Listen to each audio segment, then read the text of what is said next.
말씀과 함께 교재 93페이지를 제가 읽겠습니다. 예수님께서는 앞으로 제자들이 그들에게 임할 환난과 시험의 때에 실족하지 않도록 미래의 핍박에 대해 말씀하십니다. 그리고 그로 인해 근심하는 제자들에게 그들을 도우시는 보혜사 성령님의 강림하심에 대해서도 거듭 예고하십니다.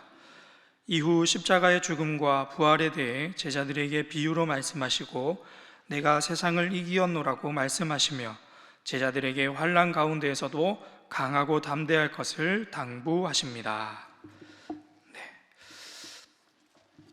사랑하는 신일교회 성도 여러분, 오늘 이 새벽에 함께 모여 말씀을 나누고 함께 기도함이 참 기쁨인 줄로 믿습니다. 하나님께서 이 자리에 우리 모두에게 복된 하루를 허락해 주시기를 주님의 이름으로 축복합니다. 오늘부터 토요일까지 우리는 요한복음의 막바지 내용을 살펴보게 됩니다. 오늘 함께 읽은 16장부터 마지막 21장까지 함께 묵상하고 기도할 때 사랑의 예수님과의 참된 교제가 우리 모두에게 있기를 또 한번 주님의 이름으로 축복합니다. 오늘 우리가 읽은 요한복음 16장의 말씀은 지난주 토요일에 읽었던 15장의 말씀에 이어서 예수님이 이 세상을 떠나신 후에 남겨질 제자들을 위한 가르침이 계속해서 이어집니다. 함께 16장 1절과 2절의 말씀을 우리 함께 읽겠습니다. 1절과 2절의 말씀 시작. 내가 이것을 너희에게 이름은 너희로 실족하지 않게 하려 함이니 사람들이 너희를 출교할 뿐 아니라 때가 이르면 물은 너희를 죽이는 자가 생각하기를 이것이 하나님을 섬기는 일이라 하리라. 아멘.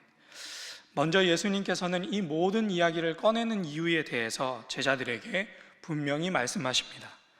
제자들과 마지막 저녁 만찬을 하시고 그들의 발을 씻기신 이후로 오늘 우리가 읽은 말씀까지 이어지는 예수님의 긴 담화의 목적은 이제 홀로 남겨질 제자들이 세상 속에서 실족하지 않도록 하는 것에 있다라고 할 수 있겠습니다. 그렇다면 여기에서 제자들이 실족하게 될 만한 그런 일들은 무엇일까 살펴볼 필요가 있겠습니다. 방금 2절에서 읽은 바 제자들을 실족시킬 만한 것은 그들의 뿌리라고 할 수 있는 유대교로부터 출교당하는 일, 더 나아가서 때가 이르러 대적자들이 제자들의 생명을 위협하는 일이라고 할 수 있겠습니다. 여기서 첫 번째로 나누고 싶은 말씀은 2절 하반절에 기록되어 있는 그 대적자들이 예수님을 따르는 사람들을 죽이는 일이 곧 하나님을 섬기는 일이다라고 여기고 있다라고 하는 것입니다. 제가 올해로 신일교회 부임한 지 이제 만 5년이 다 되어 가는데 교회 표어가 3번 정도 바뀌었습니다. 표어가 3번 정도 바뀌었는데 바뀔 때 바뀌지 않은 문구가 하나 있습니다. 뭐게요? 뒤에 행복한 신일교회는 이제 당연한 것이고 바뀌지 않은 문구가 하나 있는데 그것은 바로 믿고입니다. 바로 믿고. 잘못된 일을 행하고 있음에도 올바로 믿지 못하고 있음에도 불구하고 곧 이것이 하나님을 섬기는 일이라고 살아가는 대제사장들, 종교 지도자들, 그들을 따르던 무리들, 그런 무리들을 보면서 바로 믿는 것이 참 중요한 일이구나 라는 것을 다시 한 번 더 깨닫게 됩니다. 하나님을 믿고 따른다고 하면서도 잘못된 신앙으로 변질되는 이유는 크게 2가지입니다.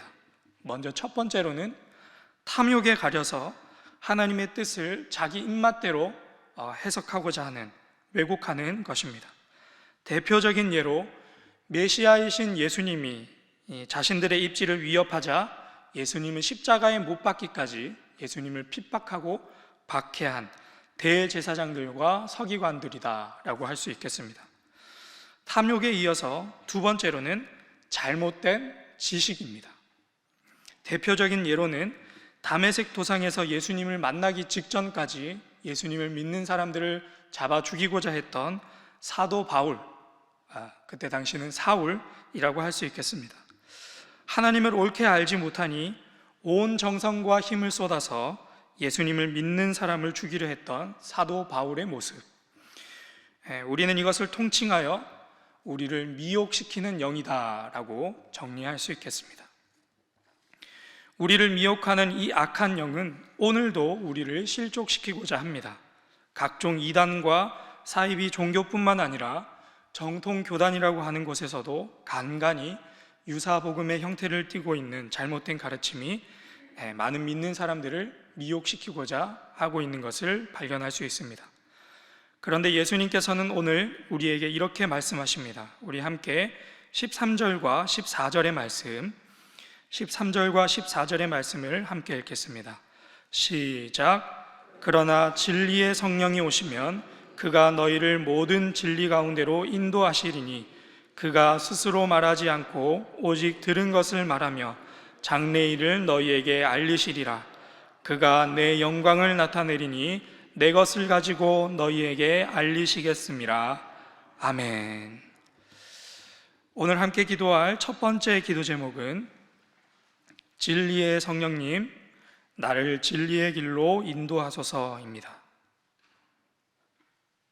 진리의 성령님, 나를 진리의 길로 인도하소서. 신앙생활을 하면서 가장 참혹한 것은 하나님을 대적하는 일을 하면서 하나님을 섬기는 일을 하고 있다라고 착각하며 살아가는 것입니다. 지금 이 시간 여기에 있는 우리 모두에게 진리의 성령이 임하셔서 우리를 미혹해 하는 모든 것으로부터 참 자유를 얻게 되기를 주님의 이름으로 축복합니다. 두 번째 말씀을 함께 찾아보겠습니다. 함께 23절과 24절의 말씀을 읽겠습니다. 23절, 24절 함께 읽겠습니다. 그날에는 너희가 아무것도 내게 묻지 아니하리라. 내가 진실로 진실로 너희에게 이르노니 너희가 무엇이든지 아버지께 구하는 것을 내 이름으로 주시리라. 지금까지는 너희가 내 이름으로 아무것도 구하지 아니하였으나 구하라 그리하면 받으리니 너희 기쁨이 충만하리라. 아멘. 구하라 그리하면 받으리니 너희 기쁨이 충만하리라. 얼마나 복되고 복된 말씀인지 모릅니다. 무엇이든지 예수님의 이름으로 구하는 것은 하나님께서 그 이름으로 주시겠다라고 하는 약속의 말씀입니다. 예수님이 비록 지금 제자들을 떠나가시지만 실족하지 않도록 그들에게 진리의 성령을 주시고 거기서 끝나는 것이 아니라 무엇이든지 구하면 다 주시겠다라고 하는 약속의 말씀입니다. 정말 좋은 약속의 말씀인데 저는 오늘 이 좋은 언약의 말씀을 놓고 조금은 어둡고 무거운 이야기를 나눠보려고 합니다. 먼저 방금 읽은 이 말씀이 어떤 맥락에서 나오는 것인지 살펴볼 필요가 있습니다. 방금 읽은 23절, 24절의 말씀은 16절부터 이어지는 한 이야기 단락의 마지막 부분에 해당하는데 그 이야기 단락의 첫 부분 16절은 이렇게 시작합니다. 조금 있으면 너희가 나를 보지 못하겠고 또 조금 있으면 너희가 나를 보리라 하시니 로부터 시작해서 22절까지 같은 이야기가 반복됩니다. 그 반복되는 이야기는 그 핵심은 예수님이 이제 곧 죽으실 것이다 라는 메시지입니다. 다시 말해서 예수님이 찢기고 온갖 수치와 모욕과 폭력을 당하심으로 우리가 얻게 되는 것이 23절과 24절의 말씀, 무엇이든지 예수님의 이름으로 구하면 얻을 것이다 라는 말씀인 것이죠. 예수님의 죽은 다음에 주시는 말씀. 사회를 떠들썩하게 만드는 여러 재난과 재해들이 있습니다. 그 재난과 재해들 속에서 많은 사람이 죽고 화를 당합니다. 그래서 하루아침에 가족을 잃은 유가족들이 갑작스런 그 재난에 가족을 잃은 탓에 슬픔을 참지 못해서 버럭 소리를 낼 때가 있습니다. 그렇게 소리를 지를 때 가장 나쁜 말이 뭔지 아십니까? 보상금 더 받으려고 저러는 거 아니야? 그 정도 보상 받았으면 됐지. 왜 저렇게까지 하나 하는 말들입니다. 사람의 생명을, 사람의 슬픔을 돈으로 판단하고 나쁜 말을 하는 사람들입니다. 그런데 더 나쁜 유형의 사람들이 있는데 여기서 어떻게 더 나쁜 사람들이 있을까 싶지만 더 나쁜 유형의 사람들은 진짜로 돈을 위해 그렇게 하는 사람들입니다. 가족이 재난으로 희생되었는데 보상으로 받을 돈만 생각하는 사람들입니다. 어떻게 하면 그 죽은 사람의 이름을 빌어서 더 많은 보상을 얻을 수 있을까? 어떻게 하면 그 이름을 빌어서 내가 더 나은 삶을 영위할 수 있을까 고민하는 사람들입니다. 우리는 예수님의 이름으로 무엇을 구하고 있는가? 예수님의 이름으로 무엇을 구하고 있는가? 우리가 기도할 수 있는 이유는 우리의 기도 앞에 예수님의 아빠 아버지인 하나님께서 신실하게 응답하시는 이유는 그 아들 예수님이 찢기셨고 침뱉음 당하셨고 온갖 모욕과 폭력으로 결국 십자가에 못이 박혀 처참한 죽음을 감당하셨기 때문인데, 우리는 과연 그 예수님의 희생으로 이루신 그 이름으로 무엇을 구하고 있는가? 우리가 예수님을 진정 사랑한다면, 우리가 아들을 그렇게 보내셔야만 했던 하나님의 마음을 조금이라도 이해할 수 있다면, 그 희생으로 얻은 예수님의 이름으로, 그 아들의 권세로, 그 이름의 권세로 무언가를 구할 때 그 나쁜 유형의 사람들과는 조금은 달라야 하지 않을까 하는 생각입니다. 조금 무거운 말씀을 드려서 참 죄송하긴 한데, 우리가 하나님께 기도할 수 있는 이유는 예수님의 죽음 덕분입니다. 우리가 그 이름의 권세를 누리는 이유는 예수님의 희생 덕분입니다. 그 이름으로 오늘 우리는 무엇을 구하고 있는가? 오늘 이 시간 우리의 기도 제목을 돌아보고 회개하며 우리의 신앙의 근간을 확인하는 시간이 있기를 주님의 이름으로 축복합니다. 그래서 오늘 함께 기도할 두 번째 기도 제목은 내 기도에 주의 이름의 무게를 달아보게 하소서입니다. 내 기도에 주의 이름의 무게를 달아보게 하소서. 내 기도에 주의 이름의 무게를 달아보게 하소서. 마지막 세 번째 말씀을 찾아보겠습니다. 32절, 33절의 말씀, 32절, 33절의 말씀을 함께 읽겠습니다. 시작. 보라, 너희가 다 각각 제 곳으로 흩어지고 나를 혼자 둘 때가 오나니 벌써 왔도다. 그러나 내가 혼자 있는 것이 아니라 아버지께서 나와 함께 계시느니라.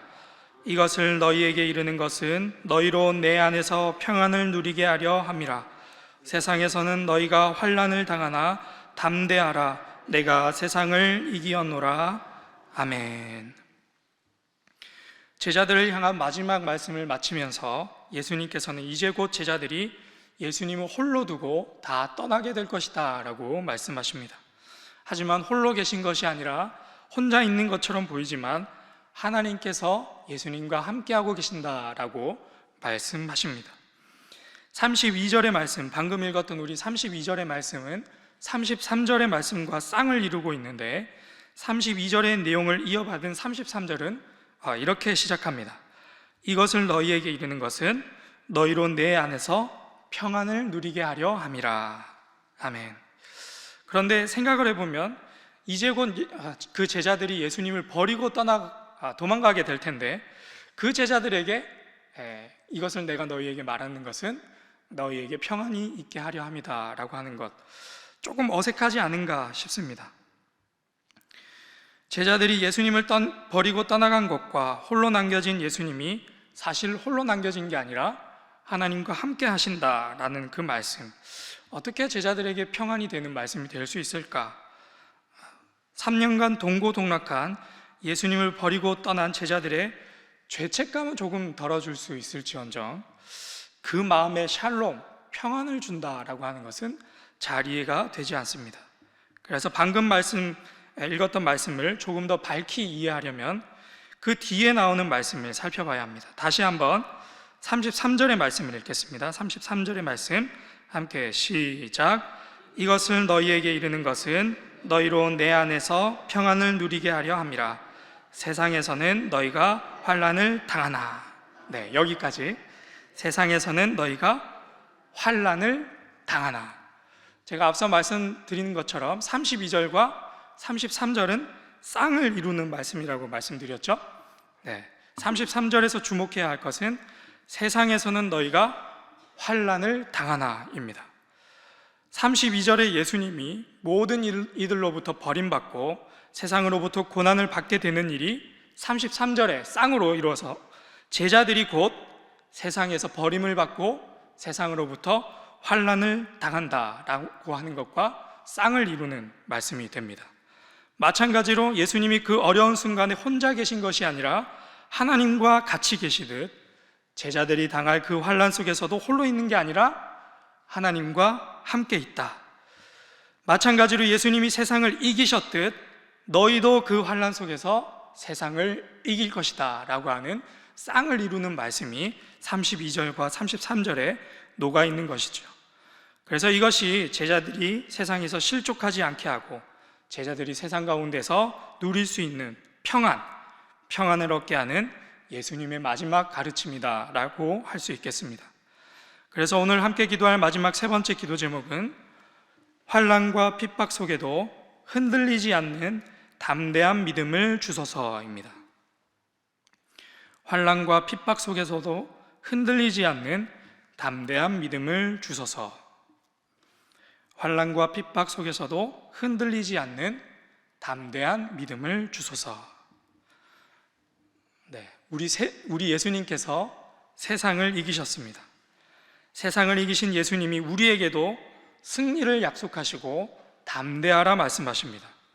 오늘 하루도 진리의 성령님의 인도하심 따라 세상 속에서 실족하지 않고 주님 주시는 평안을 누리시며 예수 믿는 자의 명예를 지키는 우리 모두가 되기를 주님의 이름으로 축복합니다. 이 시간 우리 함께 기도하겠습니다. 먼저 말씀을 놓고 첫 번째, 진리의 성령님 나를 진리의 길로 인도하소서 기도하시고, 두 번째, 내 기도에 주의 이름의 무게를 달아보게 하소서 기도하시고, 세 번째, 환난과 핍박 속에도 흔들리지 않는 담대한 믿음을 주소서 기도하시고, 선교사님들을 위해 기도하시고, 또 오늘부터 지방 일정으로 말씀 사경에 나가시는 우리 위임 목사님을 위해서 우리 한마음 한뜻으로 주님 앞에 기도하겠습니다. 주여 믿습니다. 주여 믿습니다. 주여 믿습니다.